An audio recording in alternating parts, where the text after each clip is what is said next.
Hi, everybody, and welcome to welcome to our third panel for the Higher Ed virtual event conference initiative movement that we're starting. That we're here. The first two panels today, I thought they went pretty well. I'm excited for this panel in particular. I've said this a couple times now throughout this whole process. I've been meeting some of the most amazing people, and I'm excited to introduce you to these folk. Two of whom I think I've just met for just under a week or two, and they've just been really kind and helping us put this whole thing together. So I appreciate them. Before we get into it, just kind of tell you about who we are, what we're doing. Right now, we're a bunch of educators, academics who are looking at what's happening in education, thinking, hey, this is going to be hard, and let's get together and just kind of be a community of support. And we're able to reach out and connect people and help people find a path that is sustainable, that we can move forward with. And that's really what I want this whole thing to be about. After this particular session, we have two breakout sessions for workshops. We have one from Jeremy Gartner, How to Become a Leader in Industry, Getting to Know the Rules of the Game, and also Sammy Waka Herrera, Higher Ed, It's Just Another Industry. And so I think that those are going to be two really cool workshops that people can go to learn more about how to professionalize themselves. So now I'm just going to bring in each of our guests, our guest speakers, our thought leaders. I'm very happy to have them here. Here we go. I hope that we're ready. This panel is called The Educator's Exodus to Industry, What to Do When It's Time to Leave. And we are joined by Nicole Papaioannou Lugara, right? Yes, okay. Jen Polk and Parag Mahanti, who are all just wonderful human beings. I'm going to let each of them, you are. You're amazing. I'm going to let each of you just introduce yourselves, kind of like who you are and what you do, and then we'll go into the conversation. Awesome. Yeah, go ahead. Let's go, Nicole. Hi, thank you, Eric, for the warm introduction, and I'm really excited to be here today. I am Nicole Papaioannou Lugara, and I'm an instructional design consultant. I work mostly in the workplace learning space, so with corporations, small businesses, sometimes solo entrepreneurs and things of that nature. I am the owner of Your Instructional Designer, which is sort of the branch under which I do all of my consulting work, and also its learning network. The upskill experience, and that's sort of me coaching and doing online workshops and self-study guided courses for folks who want to learn to be instructional designers or upskill their instructional design skills. And that is sort of what I've been doing for the last 7 years after leaving, and then we'll talk more about that later, but leaving the world of higher ed behind. And I'm next. So I'm Jen. You might know me from the internet. From PhD of Life is my standard name. I have a history PhD. I often point to it. There it is. And that's my MA. I don't do that anymore. So nowadays I work as a career coach, but I do other things as well. It's all about what do you do after a PhD? And many of my clients are, well, some of them are grad students, but many of them are surprise tenured professors. But anyone who is figuring out how to move their career forward in any industry, in any sector, as I tell my clients, I don't care where you end up. So you want to be a prof? Great. Anyways, I will go on. But yeah, I'm self-employed. It's fun. Hey, everyone. I'm Parag Mahanti. When Eric first asked me to join the panel, I was like, "Are you sure I'll be a good fit?" Just because I've done STEM, but I think the reason why he chose is because I pretty much changed my career every 2-3 years. So leaving academia is hard. So I just thought how to make it harder and just keep changing industries. So yeah, currently I am a director of strategy and operations within market access for Novartis. And so each of those three terms, Director of Strategy and Ops, Market Access, and Novartis, I can explain in detail as we go on. But before this, I've done equity research, which was in finance. And prior to that, I was a strategy consultant. And then before that, now what seems to be a lifetime ago, but about 7 years ago, I did my PhD in chemistry and chemical biology. And super happy and excited to be here with this awesome panel. Yeah, and I'm very excited to be here, a part of this panel too. This is the only panel that I'm kind of participating in today as someone who is, saying things as well, other than just asking questions.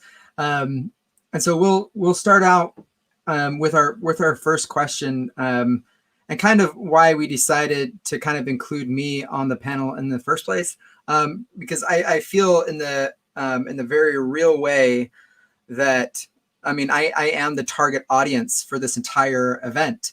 I am someone who I didn't want to leave academia. I love it. I find it to be very problematic, but that's one of the things that I love about talking about it, and trying to figure out ways that I can fix it. And so when it was my time to leave for academia, I think is a lot of what people are going through right now. Is that I was told to leave because of the pandemic, because of COVID. We are looking all around. I love just consuming news and knowledge, and there are patterns that are happening. There are teaching unions that are being reversed. There are tenured faculty who are getting termination notices. Things that we didn't think that would happen. Well, everybody on the inside of higher ed didn't think would happen. Everybody on the outside was like, well, it's about time.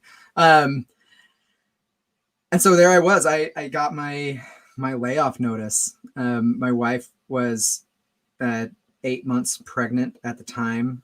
We had to move into another, like a temporary housing situation where she gave birth at home. And then we packed everything up into a storage unit in Ellensburg, Washington, which is about 2,500 miles away. And we moved into my parents' basement. This is my childhood bedroom. In the back right here, I'm really proud. This is a Mighty Mighty Boss Tones mural that I painted when I was 14, but nobody can see it. That's okay, because they let me come here, and that's what we're trying to figure out right now, is what to do next. For me, it was organizing this event to help other people find that question. But that was, for me, was the time to leave academia, was just kind of a little bit of getting the boot. And so, yeah, let's open up to the rest of us. Jen, you want to start us off with this one? Sure. So the question is, when was your time to leave academia? So I finished I always tell this story, and I always sigh when I tell it. I finished my PhD in 2012, and the only vision I had of what I could do, what I should do, what I was good for, was working as a professor. That didn't excite me. I'm laughing because I wasn't necessarily cognizant that it didn't excite me, but on some level I was. But I didn't know what else. I had no idea.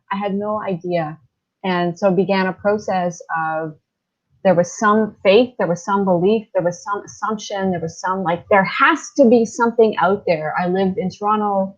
I have since I started my PhD. This is a big city. People do other things. There has to be other stuff. So I didn't know what it was. Anyway, so I began the exploration. And I have learned over the years that, what Eric said, to use your phrase, you love academia. There are other things that you can love. And that is a belief that I have come to, and that it is proven to me over and over again in talking with people. So many of the folks that I have interviewed and I have interacted with, and my own clients over the years, many of them loved what they did.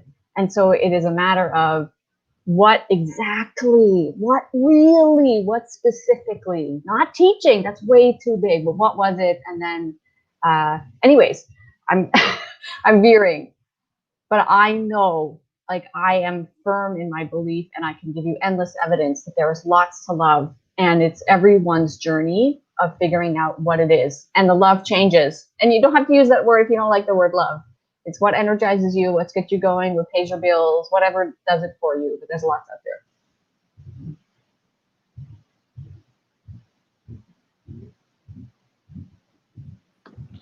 Eric, I was waiting for your cue. Oh, no, no. Since, Hey, Parag, here's your cue. no, I think I'll actually take take a page out of Jen's book out there. I came into academia and started a PhD thinking and knowing that I was going to be a professor. There was no way out of it. I came from India. Culturally, if you weren't doing academia, you pretty much wasted your life. And even if you didn't make money, that was okay because you had sacrificed your life for academia and a greater cause. And so professorship was the goal.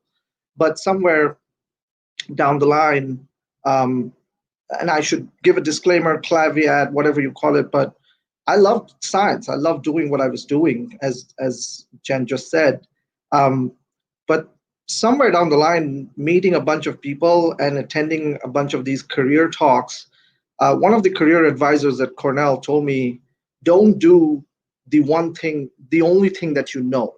And kind of like it's the same resonate, like it's the same thing that Jen just said.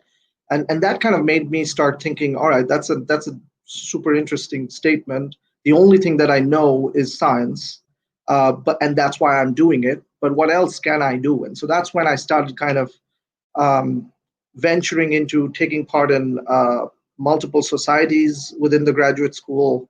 I was part of the consulting club, part of the finance club, and that's when I realized, I'm an extrovert.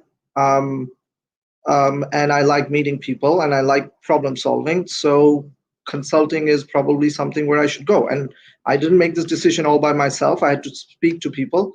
But it was about that 3.5 year, 4-year timeline in PhD when I realized that as much as I love science and as much as I love the research that I'm doing, intrinsically, I needed something more that was engaging, where I could actually talk to people and have a much more direct impact. Don't get me wrong, science has a lot of direct impacts, but are you willing to stay on and give that time and wait for a few more years to see that return over investment, or are you impatient enough to leave and see what else is out there? I was impatient, and that's when I realized it was my time to leave. And then I started focusing on, and we'll get into that, of like how to leave, right? So like first is why to leave, and that was the why, and then was the what of like, all right, what can I do? And then it was the how, like what should I be doing in order to leave? But that was pretty much third year or middle of third to fourth year transition is when I realized that was my time to leave.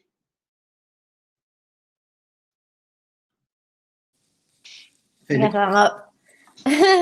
So I think I'm a little different in that I did know that I went in because I thought I wanted to be a professor, and I actually didn't stop thinking I wanted to be a professor. I just really liked money. And being an adjunct was not sustainable for me at all. Especially, I was working at 3 universities, and for me, the commute was an hour to one, another 45 minutes to the next, then another hour to the next, and then 2 hours back home, and about $40 in tolls. So I was probably paying them to teach, but I had this idea that, there was this job at the end at one of these universities, and I didn't really realize how long it took to complete a PhD.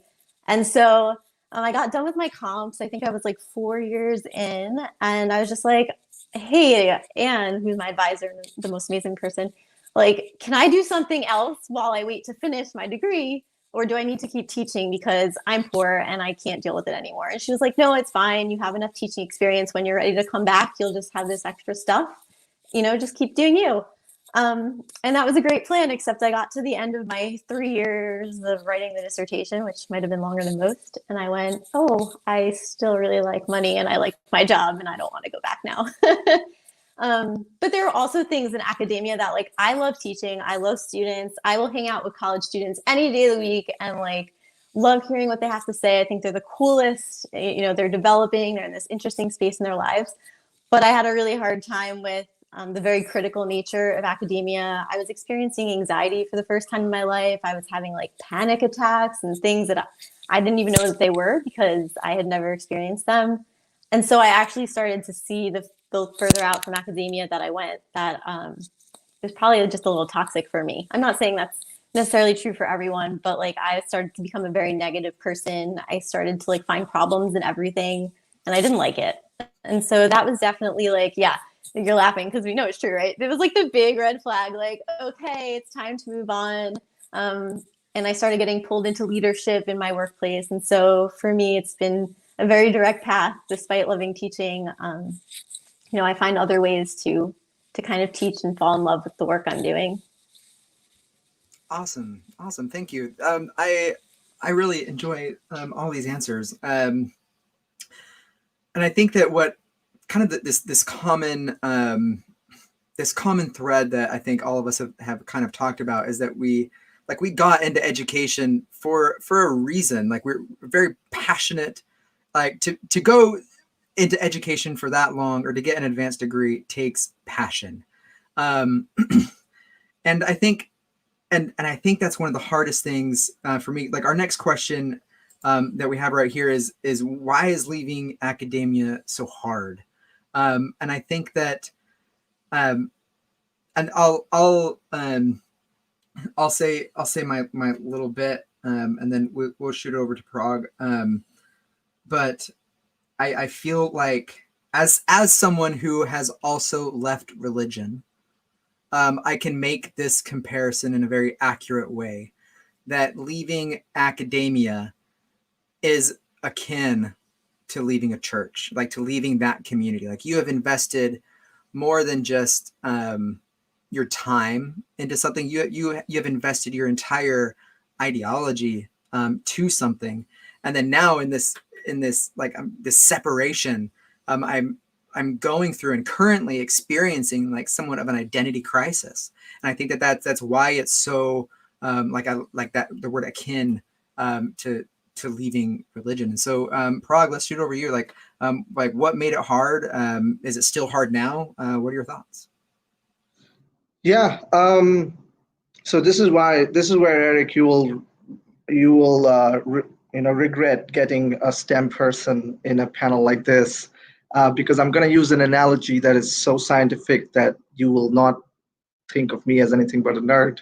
But evaporation, right? So when you leave a liquid out there, liquid molecules have a certain amount of energy, and for it to go into gas molecules, it requires a certain threshold energy to cross over. And so when it happens naturally, that's evaporation.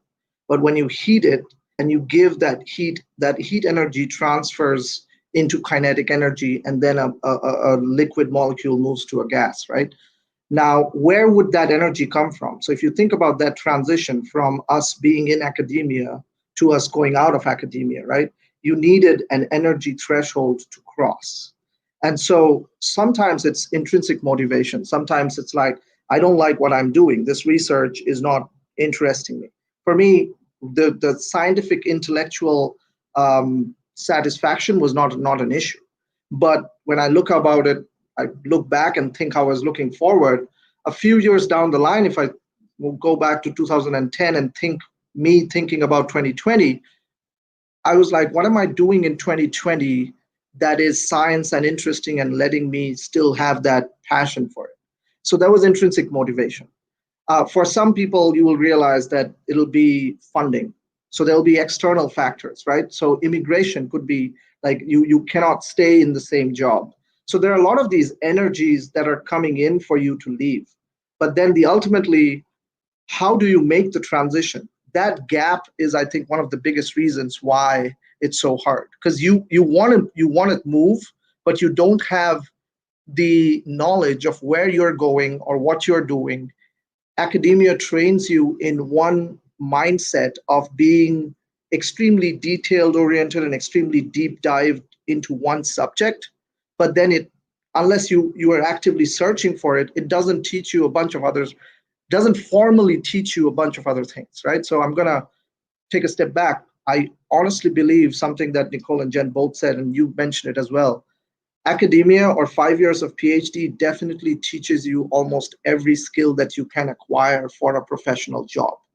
Your job as a PhD student or somebody who's in a postdoc right now is to understand how to translate the experiences that you are getting in academia and using it outside. So somebody might say, oh, how did you have leadership experience while at a PhD? I trained undergraduate students, right? So that's a leadership experience right there. But that knowledge gap of how can I make the connection between what I'm learning, not formally, but through my work through 5 years, and how does it get applied outside, in the real world, is what made it so hard from my perspective. Yeah. For me, I think, the transition was kind of easy. I've been very privileged to be surrounded by entrepreneurs and folks in business my whole life. And so talking to them was definitely a privilege I had. But I just felt so much should, right? I should be a professor. I just spent 7 years doing this stupid degree. Not stupid. I love my degree. But I just spent so much time and I told everyone I was going to be a professor. And I was young at the time. I finished my degree, I think at 30, maybe 31. And so it was cool to people thought you were 18, 20. And then you were like, no, I'm actually not. And I'm a professor and a doctor. And I liked the shock factor. I'll be totally honest. But should isn't a very good reason to stay where you are. There's so much more that was out there for me. And so once I got over kind of that innate feeling of failure, or that innate feeling like I wasn't going to be cool anymore, if you want to just use real layman's terms, right? Then I was able to move forward. And the other thing that kind of sucks that nobody tells you about is that you now don't have access to all of the resources you had when you were in academia if you want to continue your research. So I lost my JSTOR account. That was heartbreaking, right? It's really difficult. Now I have to hope for open source, open access journals or other forms of research if I want to continue the work I was doing in composition and rhetoric. I don't have access to students anymore. I don't have access to an IRB. So if the journal requires IRB review, well, I'm kind of SOL unless I can somehow make that partnership. And not to say that there aren't ways to do that, but those things made leaving academia hard. And of course, leaving my students, because like I said, I did genuinely love the teaching work that I was doing. Everything that folks you already said about identity and guilt and shame and not knowing, all of that. What's interesting is that what we haven't said is writing a resume is hard. Yeah, it's hard, but it's nothing compared to this emotional, psychological identity, the academic gremlins, I often call them, which can dog people for decades, I know. So what does make leaving academia so hard? And it is all of this stuff. And so let me contribute, in addition, kind of adding to all of this, is that you have to find something that fills the void. If there is a void, what do you fill it with? And because the obvious things to fill it with, Nicole, you can't do your research anymore. You literally can't. So you can't fill it with that. You don't have JSTOR. Eric, you don't have a course to teach. You can't walk into a classroom and feel fulfilled by that. You can't do it. There's no bench to go and do science at, whatever, right? It's just suddenly wrenched away from you. I mean, you don't have to talk about it that way, but it might feel that way, right? So what do you fill it with? And my answer to that is, oh, here's Izzy the cat. My answer to that is identify what it is really deep down that was in that void in the first place, and then go and seek out other places to have it.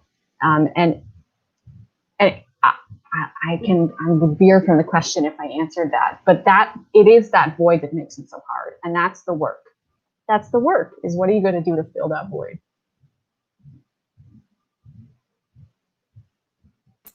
Wrong buttons. No, I absolutely I can attest to that. In the most real way. I knew that I was losing my job before the quarter was over. It wasn't official, but everything was happening. And then and I was sure I got a puppy. I never thought I would have a dog, but I got a dog. And there is a void. I filled that void for the first 2 months with depression, I would just stay up for hours. Like we had to connect, like the guy, our neighbor was like he would fell trees, and so he had all this extra lumber, and he just let me burn it. And so I would just make a fire at night, and I would just like sit in front of a fire and just like wallow. And it was hard. And for me, what that turned into of like filling that void, and again, like I think it's going to be different for each individual person. But I think for me, it was creating this event. Like, it's like there are other people who are like me, and like I need to do something to help them and to fill that void. And that's what like, what were some of those other like ways that you were able to fill those voids? Nicole, like you mentioned, like you were able to find that passion for teaching through instructional design. Like, what are some of the other things that, some of those concrete things that someone who's watching right now could walk away with, like, I could do that today, I could start that, and to help fill this void that is going to happen? Yeah, I mean, a lot of it for me was I was already in the career, so I think it's maybe a different transition, but I started to try to not think about what was so bad about what I was leaving behind, and to start thinking about what's so exciting about what's out there. Like you, Eric, for example, took what could have been just you sitting sad up front of your fire and turned it into this big event, right? You're helping people, you're outreaching, you're doing work that you probably never would have done had you been safe and comfortable in your role. And I think there's so much opportunity when we stop being stuck in like what should have been or what could have been, and start being open to all of the ways that we can contribute. And I also think that's a little bit of an academic scapegoating, right? We like to point out the flaws in other people's solutions because that's easy and it's practicing being a good student. But once you leave and you go out into industry, people just get annoyed with that. And you need to start finding solutions, even if they're not going to be perfect ones, and you evolve them. Yeah. Again, my experiences are it'll polarize people here, but I guess this is about leaving academia, so maybe not so much. And everybody's first of all, one has to come out of the mindset that what you are doing is the best thing in the world, right? Like you cannot keep believing in that. And I've a very few close friends of mine, if they're watching, they'll cringe. But this is a very, very, I use this term a lot, which is academic inertia, right? Like, are you doing what you're doing just because there's no external force that is changing it, right? And then how do you change it is your question, Eric, and just go talk to people. It's going to be extremely hard. I run a LinkedIn group, and there's a lot of discussion about networking as a term is very difficult for introverts. But if you remove that term networking and you say connecting or linking with people, right? You're just talking to people.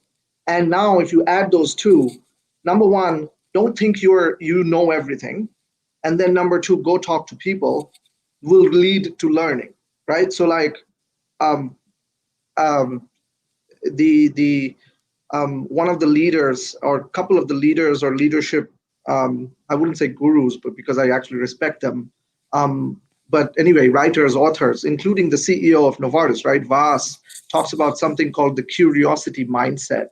I think that is the fundamental crux of how you can make any transition, any change. Because if you're doing the same thing that you're doing, how are you changing? So either learn new things, and that could be as crazy things like I audited an entrepreneurship course. I didn't have a startup idea or anything, but I did. And then along with that, which unfortunately I couldn't complete, I went and sat in a class called the History of Rock Music.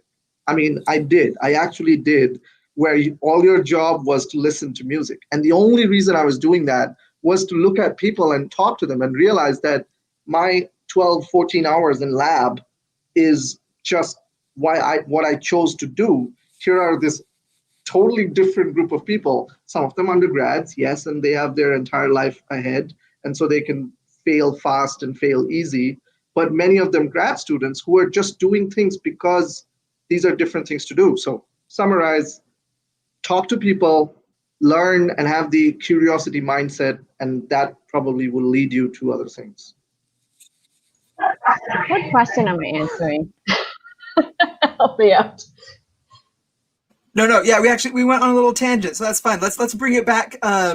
Let's bring it back to this right here, if that's all right.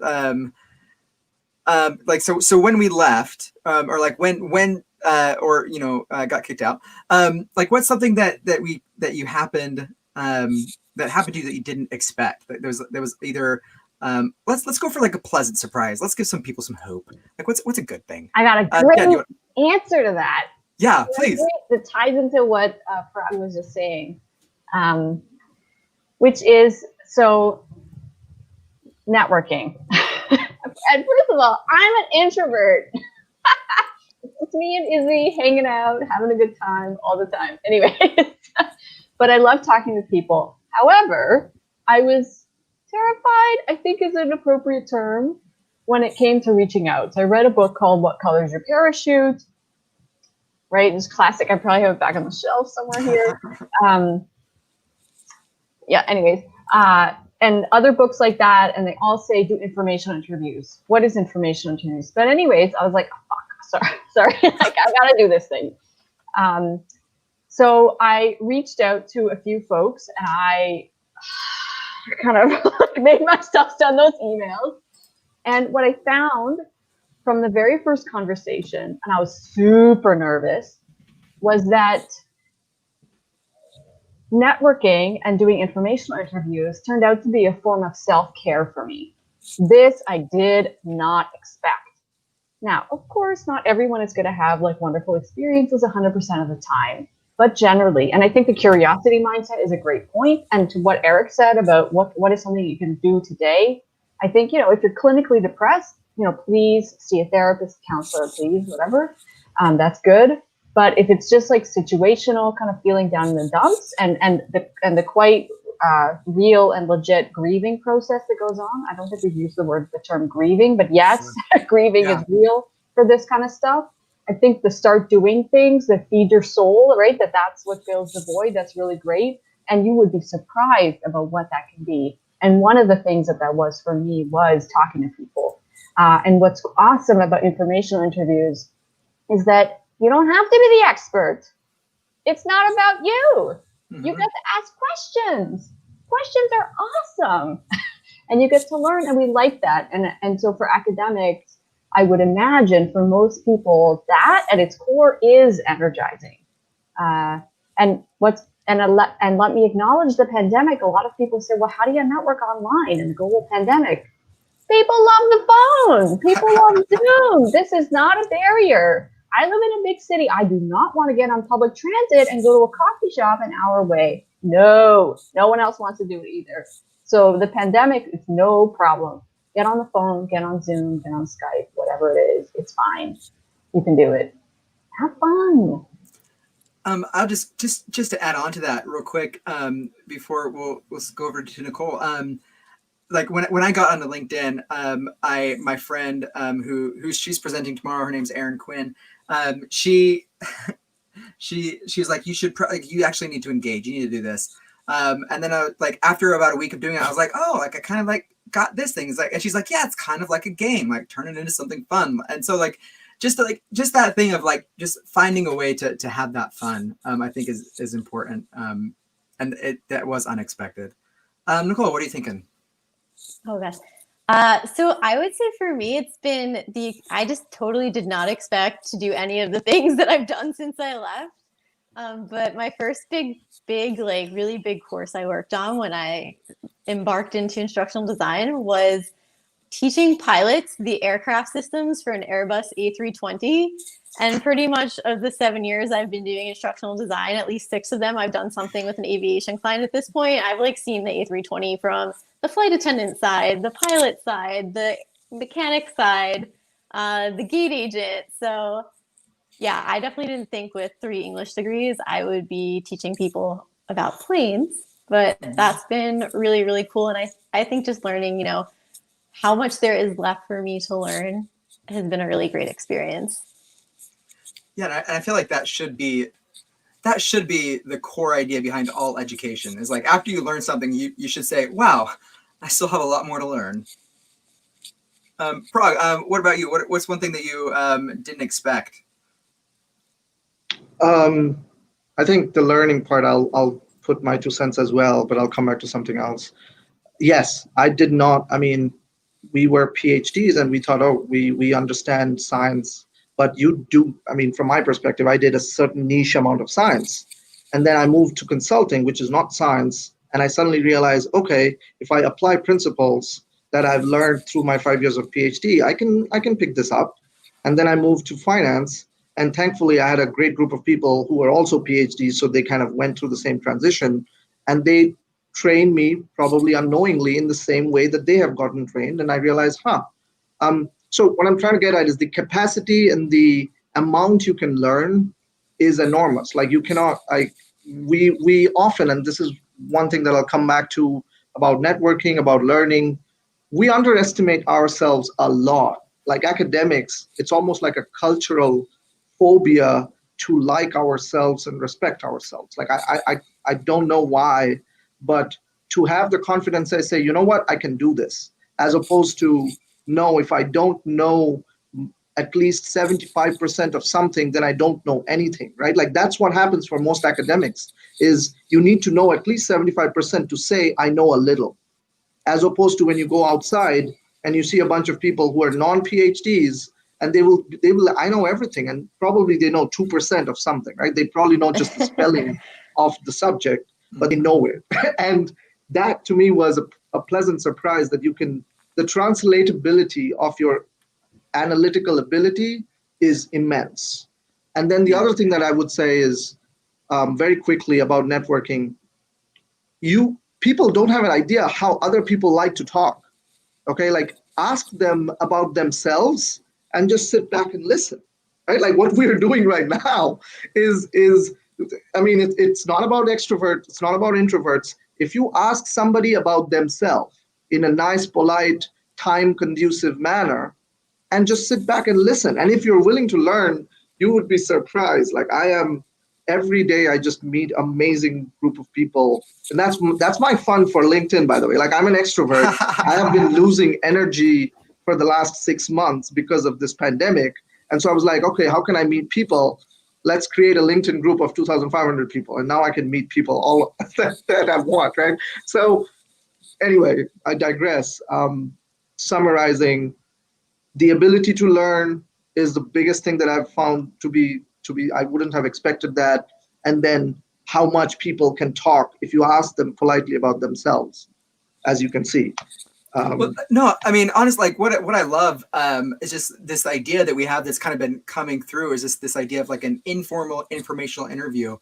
This entire thing started from that idea of like, hey, you sound like a really interesting person. Can I talk with you? And that turned into a whole bunch of people saying, hey, let's do something together. Let's build something.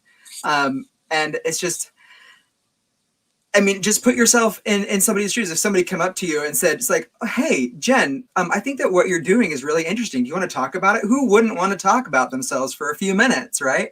And so like being able to tap into that as I think like a really good way that people can go.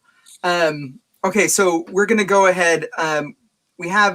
This is going to be the last question that I pose for us as a group.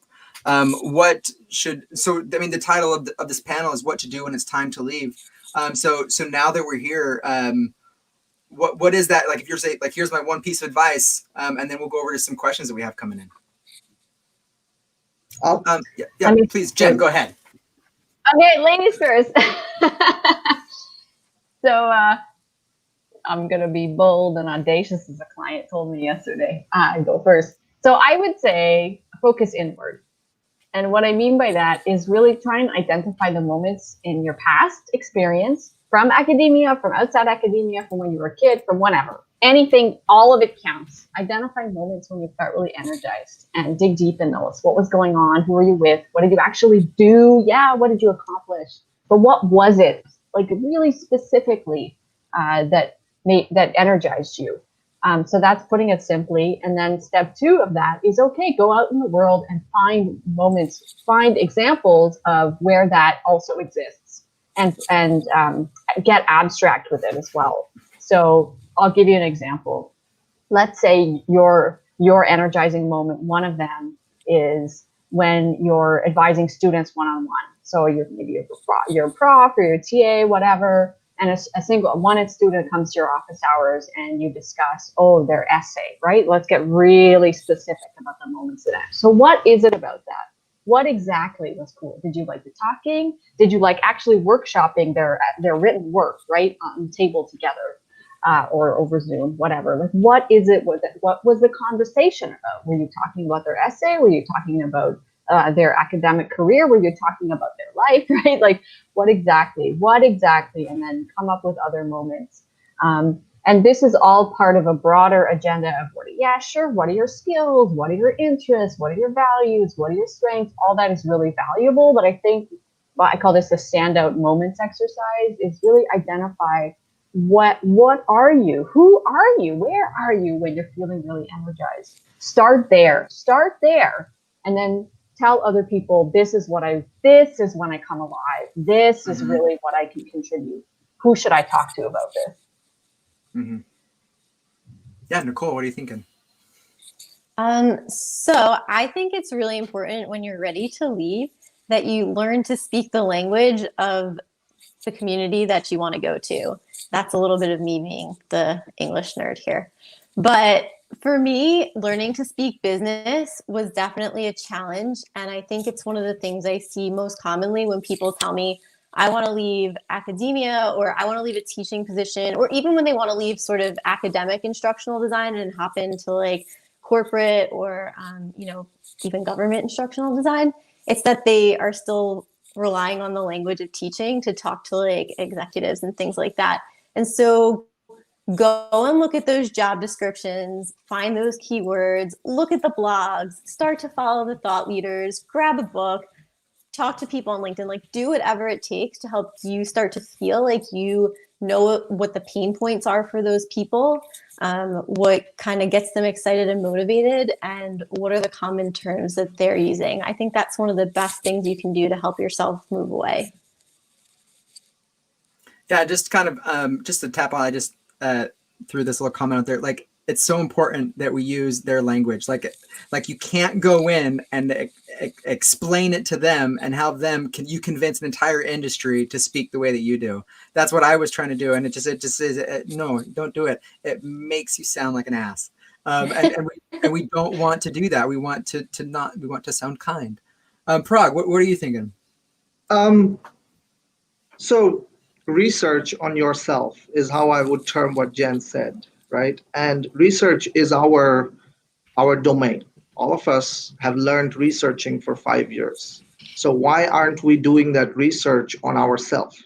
What we want and what's out there.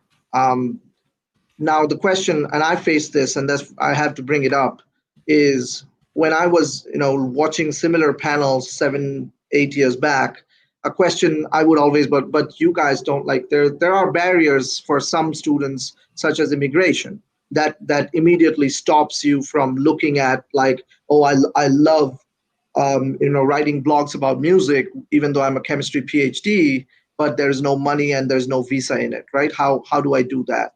So yes, there are boundaries in which you have to do your research, but research, like, start with it. Find out who the people are that have done a PhD and done other things. For everybody who's out there listening, if you haven't yet found out all your alumni who has left academia, then do it right now. The other thing about this question is, you have to frame, like, people who are listening, don't think that this is about the time to leave means when you're graduating and submitting your thesis. This goes back to the first question of what is the time to leave. So if you're graduating in a year or 2 years, that's when you should be starting to think, not when your advisor comes and tells you, hey, I don't have money. What are you going to, like, it just have to be very planned. Because while I was coming to talk, like, I was preparing myself for this panel, right? Just like, all right, what am I going to say? What are you going to say, Parag? Don't just ramble in your stream of consciousness. One of the things that I was going to say was I was lucky, but then I changed it because, yes, of course, there was luck somewhere involved in me getting the positions that I got and so on and so forth. But there was an immense amount of preparation. Like, none of us here just came and appeared in these jobs. So there is planning and preparation involved that you cannot, like, people's like, oh, how did you manage to do that? Because there was one night I spent the entire night and went into, there's this guy called Ryan Raver. Shout out to Ryan Raver, wherever you are. He had a website called PhDcareerGuide.com. And the website, I think he lost the license, but it's still there somewhere. And he somehow meticulously had ordered everything a STEM PhD could do one by one, along with how much time it takes, how much money you might get paid, so on and so forth. And he did that as a postdoc. And I was like, man, whoever you are, I have to give it to you, because I read through the 150 consulting companies there were. I had a little notebook where I wrote down, doesn't hire PhDs, does hire PhDs, but with experience. I mean, I'm not being proud about, I'm not being arrogant about it, but if you think that there is no hard work, then that's wrong. Like, you have to put in a lot of time, you have to prepare, and you have to set certain goals. One last thing I'll say to that, though, not in contrast to what Nicole said, but fail fast is what I would rather say, right? Like, you don't have to know exactly what you want to do. Like, when I was graduating, I didn't think I would be doing a strategy role at Novartis, right? But it just so happened that I came there. So have the one goal, then go to the next, and then go to the next, and keep learning. But anyway, I think those are, I won't summarize it because these are all disconnected approaches, but hopefully that answers the question. No, and I think it's really important to understand that, like all these things are disconnected approaches, and Parag, you've said a couple times too. It's like, you might not like this, or like, I'm doing it this for it. Or Nicole says something very similar, like, well, I kind of did it this way. I think it's important to realize that there is no one way that this happens. That there's no one way, and that one of my favorite authors and philosophers is named Adriana Caballero. She says that each of us, we are unrepeatable, unique individuals, and so is each one of our experiences in leaving academia.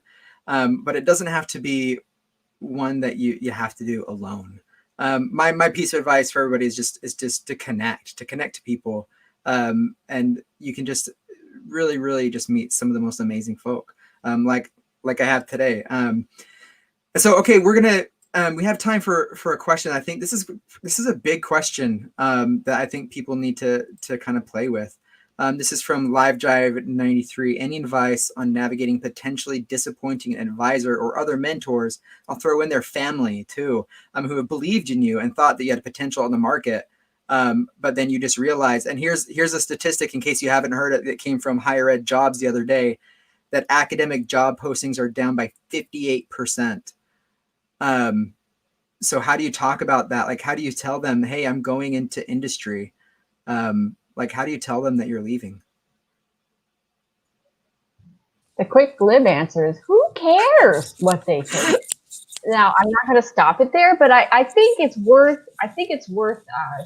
hearing that, and maybe pausing on that, just, in case it's useful. Because really, who cares? It's your life. But okay, I did have a client years ago where she felt, she called them her mentors, and there was this group of women that had really mentored her, guided her, supported her, had her back the whole way through, and she felt very indebted to them in a very generous, kind, good, positive way.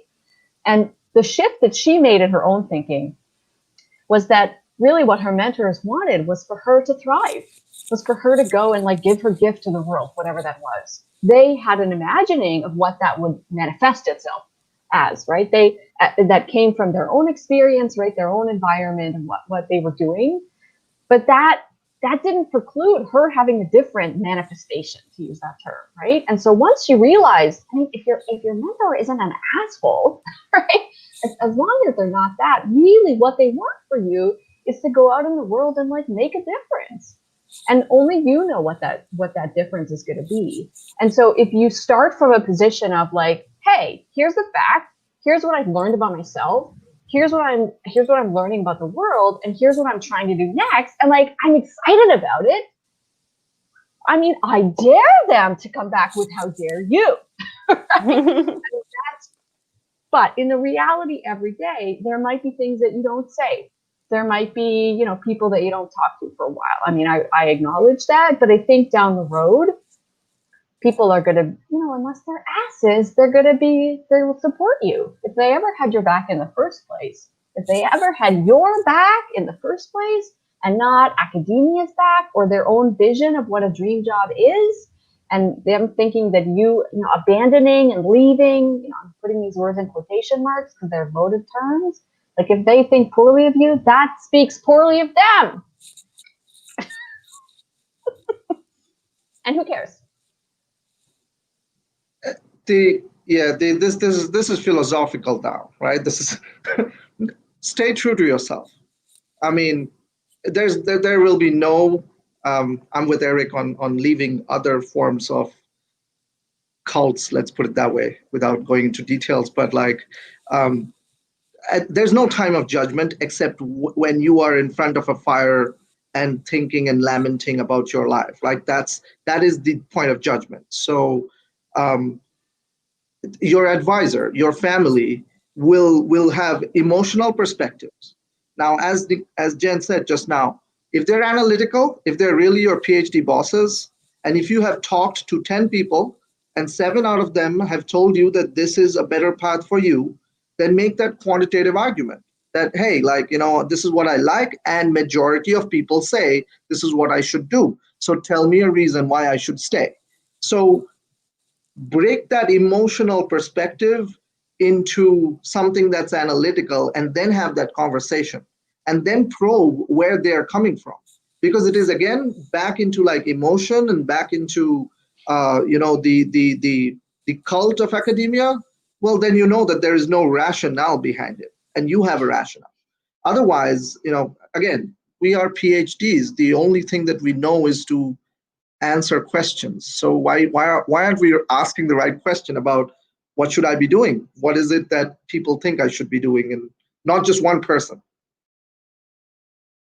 I'd also just, I think, you know, it's been covered, but just that sometimes you think your advisor is going to care a lot more than they do. I was very worried about disappointing my advisor. And she was totally supportive and basically said, you've got a great, you know, CV. You want to come back someday, you can do it. So, you know, one thing. Sorry, Nicole. Go ahead. They're not paying your bills. Yeah. Oh, I was yes. gonna say, they're not paying your bills. Parag. So yeah, you got to do what's right for you. One thing I will say though, and just, this is for all the people out there who want to pursue academia because they want to pursue academia, right? So like a conversation like this is not to say, oh my God, am I making a wrong decision? Absolutely not. If it is your decision, right? Like if you're going into academia because you've sustained the passion for it and you see yourself doing it because, not because that's the only thing that you can do, but because this is something that fuels your excitement, this is what you should be doing and not anything else, right? But if the answers are all these things like advisor's disappointment, if, you know, what will my parents say? I come from a family of doctors and they want me to be another doctorate, then that's not being true to yourself. That's not what you're actually trying to do. Then find the answer. I gotta come back on the Parags you should do, because yes, that is unanswered, but there's not only one should. I mean, you don't have to use that word, but that's one thing that excites you. But to go back to something you also said earlier, Parag, don't stop there, especially because the market is what it is. So it's not good enough. Yes, pursue that. Absolutely. What else? Still be curious, be open-minded. And something I wrote down on a receipt is that decide to be curious and open-minded, and decide to start from a place of respecting other professions. I hope that I don't need to say this, but don't be arrogant. Don't assume that academia is morally superior. It is not. It is just another industry, right? As the title of the panel is. Decide to be open, decide to be curious, decide to start from a place of respect and explore, and then take action. No, I honestly, I think that's a really good point to end on. The one that I think we should come out and say that, no, we need to say this, that we should have respect for other professions. I see so many times, I see people who are doing research in these really cool areas, and they do a post like, wow, this would be really advantageous for business. I wonder why they're not doing this. And I just like, are you serious? Like, did you just not look? Because it's there, and welcome to the club kind of thing. And so I think that what's just most exciting about this is that we we are passionate people, and we can find ways to channel that passion, and in a way that can make money. Like, it's not a bad thing to want that, as Nicole was saying before. And like, there are so many things that we can do to make sure so that we know that it's going to be okay. Like, we can do that. We don't have to rely on an institution that's breaking down for that hope. Like, we can kind of create our own. We've run over a little bit of our time, and so I just want to say thank you so much to our panelists.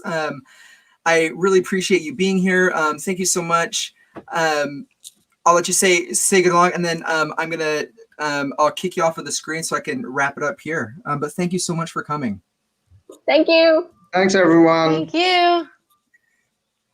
All right, I'm just gonna give everybody the boot here as I'm learning how to do these things. I think here's what I feel that people should be really getting from this moment right now, is that you are not alone in going through this. There are people in the very real way who care about what is happening to you. For me, I struggled to find those authentic relationships in the existing relationships that I had. And I found some, and I don't fault anybody for those, because people have lives, they are busy. But there are people who really do care. And Parag, Jen, and Nicole, I think, are some of those people. And I'm very grateful for them for joining us. And thank you for joining us. And I hope that you can see our 3 o'clock session that we have is called Nonprofits Channeling Your Passion into a Cause, which is a really good segue from this conversation.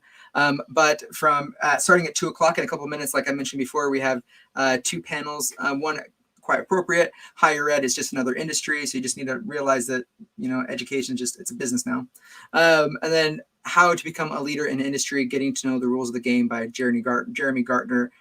He and we joined LinkedIn around the same time and started being active at the same time. We went very, very different directions, and so I'm excited for people to learn from him too. So thank you so much, and I'll see you in a little bit. Thanks.